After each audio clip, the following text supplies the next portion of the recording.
ಹಲಾಲ್ budget ಇಂದ BJP ಸಚಿವ RB. Timmapur ಟಾಂಗ್ ನೀಡಿದ್ದಾರೆ. ಬಿಜೆಪಿ ನಾಯಕರಿಗೆ ಹಿಂದೂಗಳ ಓಟ್ ತೆಗೆದುಕೊಳ್ಳೋದು ಒಂದು ಭ್ರಮೆ ಇದೆ. ಬಜೆಟ್ ಬಗ್ಗೆ ಚರ್ಚೆ ಮಾಡಿ ಅಂದ್ರೆ ಅಲ್ಲೂ ಮುಸ್ಲಿಮರ ಬಗ್ಗೆ ಮಾತಾಡ್ತಾರೆ.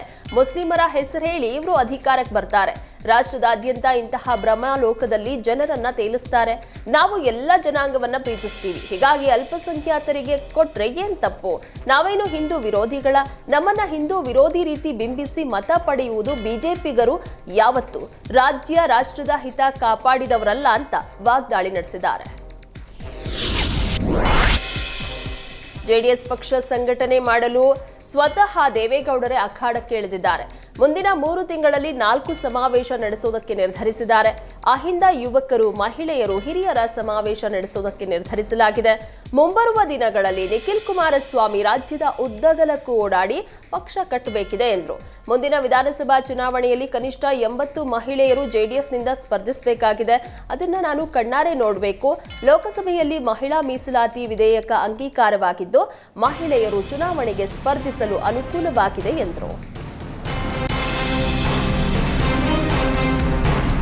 ಮುಡಾ ನಿವೇಶನ ಪ್ರಕರಣದ ತನಿಖಾ ಪ್ರಕ್ರಿಯೆ ಮುಗಿದ ಮೇಲೆ ಕೋರ್ಟ್ ಮೂಲಕವೇ 14 ಸೈಟ್ ಹಿಂದಕ್ಕೆ ಪಡೆಯುವ ಬಗ್ಗೆ ನಮ್ಮ ತಾಯಿ ನಿರ್ಧರಿಸಬಹುದು ಅಂತ ಯತೀಂದ್ರ ಸಿದ್ದರಾಮಯ್ಯ ತಿಳಿಸಿದ್ದಾರೆ. ಇನ್ನು ನಮ್ಮ ತಂದೆಯನ್ನ ಈ ಪ್ರಕರಣದಲ್ಲಿ ವಿನಾಕಾರಣ ಆರೋಪಿ ಸ್ಥಾನದಲ್ಲಿ ನಿಲ್ಲಿಸಿದ್ರು. ಈ ಕಾರಣಕ್ಕಾಗಿ ನಾವು 14 ಸೈಟ್ಗಳನ್ನ ವಾಪಸ್ ಕೊಟ್ಟಿದ್ದೆವು. ನ್ಯಾಯ ಪ್ರಕಾರವಾಗಿ ನಮಗೆ ಆ ಸೈಟ್ಗಳು ನಮಗೆ ಸೈಟ್ ವಾಪಸ್ ಕೊಡಬೇಕಾದ ವಾತಾವರಣ ನಿರ್ಮಾಣ ಆಗಿ ಬರಬೇಕಾಗಿತ್ತು ಅಂತ ಯತೀಂದ್ರ ಹೇಳಿದ್ದಾರೆ.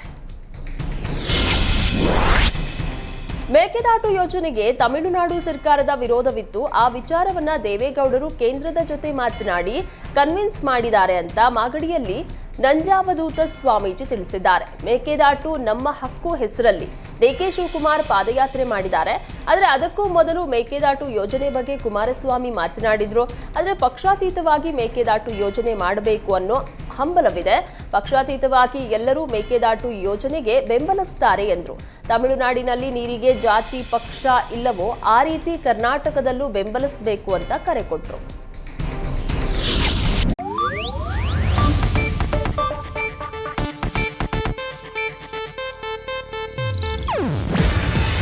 ಇದು ಏಷ್ಯಾನೆಟ್ ನ್ಯೂಸ್ ನೆಟ್ವರ್ಕ್ ಪ್ರಸ್ತುತಿ. ನೀವು ನೋಡ್ತಿದ್ದೀರಾ ಏಷ್ಯಾನೆಟ್ ಸುವರ್ಣ ನ್ಯೂಸ್.